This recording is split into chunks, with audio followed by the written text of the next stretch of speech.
Nagsimula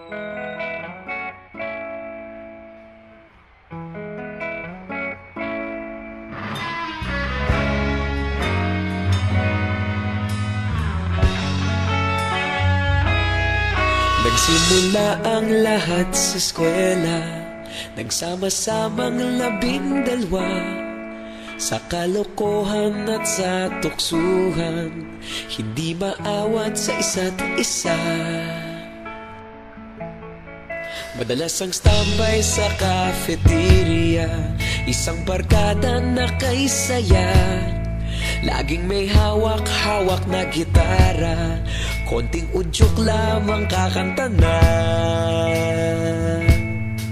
Kay simple lamang ng buhay nun, walang mabibigat na suliranin.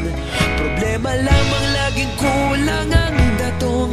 Sana napunta ang panahon? Sana nga ba?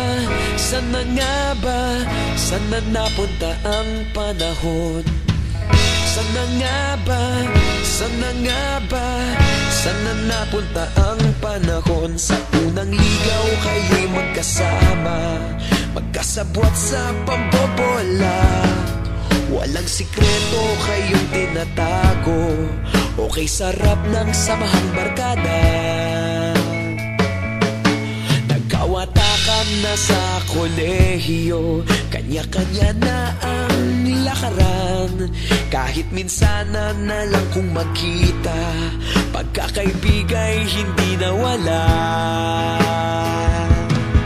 At kung saan na napadpad ang ilan, sa dating eskwela meron din naiwan.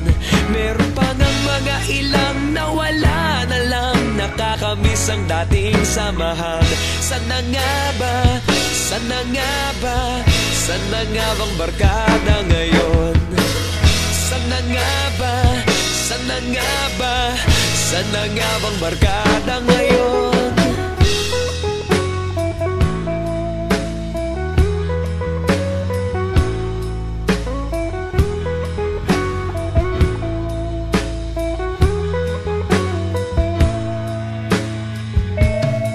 Ilang taon din ang nakalipas, wala pa sa aming tatay na nagsusumikap upang yumaman at guminhawang kinabukasan.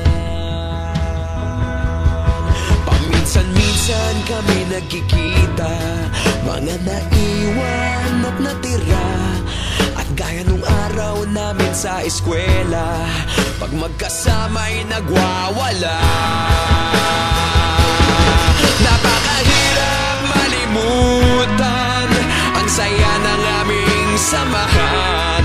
Kahit lumipas ng ilang taon, magkabarkada pa rin ngayon. Magkaibigan, magkaibigan, magkaibigan pa rin ngayon. Magkaibigan, magkaibigan, magkabarkada pa rin